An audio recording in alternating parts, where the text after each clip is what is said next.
화석연료 및 자동차 사용의 증가, 지구온난화 등의 영향으로 피부에 와닿을 만큼 기후의 이상 변화가 나타나고 있습니다. 태풍, 폭염, 한파, 홍수, 가뭄 등 세계 곳곳의 기후변화로 인한 피해 사례가 급증하고 있어 이를 대처하기 위한 방안을 마련하는 것이 무엇보다 중요한 시점입니다.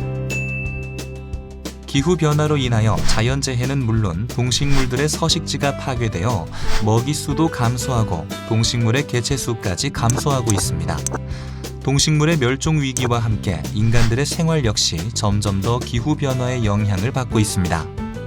2004년 영화 투모로우가 국내에 개봉을 하면서 사람들에게 기후 위기에 대한 메시지를 던져주었습니다.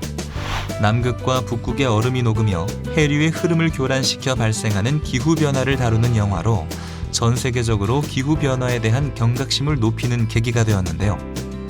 기후 박사인 잭은 바닷물의 온도가 13도 내려갔다는 보도를 통해 해류의 흐름이 바뀌고 곧 지구에 빙하기가 올 것을 예견하게 됩니다.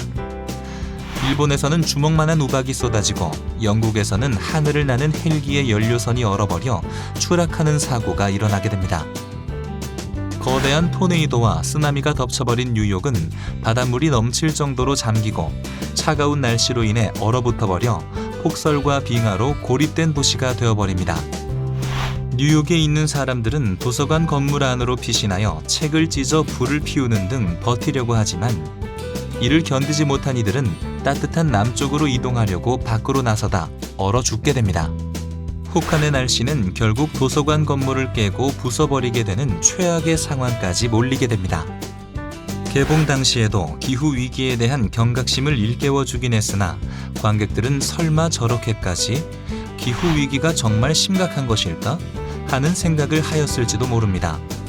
개봉일로부터 15년 정도가 지난 지금 앞선 교육 내용처럼 텍사스 지역의 한파, 캘리포니아의 산불, 세계 각곳의 폭우, 우리나라의 경우에도 점점 더 심해지고 있는 폭염, 폭우 등 일상생활 속에서 기후 위기로 인한 불편함을 겪고 있습니다.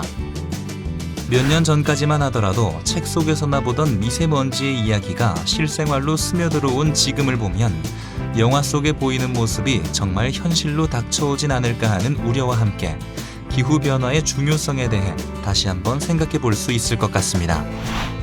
또 다른 영화 날씨의 아이의 한 장면을 보면 지속되는 폭우로 인하여 사람들은 우울함을 느끼게 되는 상황이 발생하고 날씨의 소녀인 희나는 특별한 능력으로 사람들에게 맑은 날씨를 선물하게 됩니다. 맑은 날씨를 선물하는 능력을 사용할수록 희나의 몸은 사라지게 되는데 그럼에도 불구하고 사람들의 기뻐하는 모습을 보기 위해 희나는 스스로를 희생하는 모습을 보여줍니다. 그리고 영화 속에는 이런 대사가 나옵니다. 신기해. 날씨 하나에 사람들의 감정이 이렇게나 움직이다니. 이처럼 기후위기로 인한 영향은 인간의 삶의 모습을 넘어서 감정에도 영향을 끼칠 수 있음을 알 수 있습니다.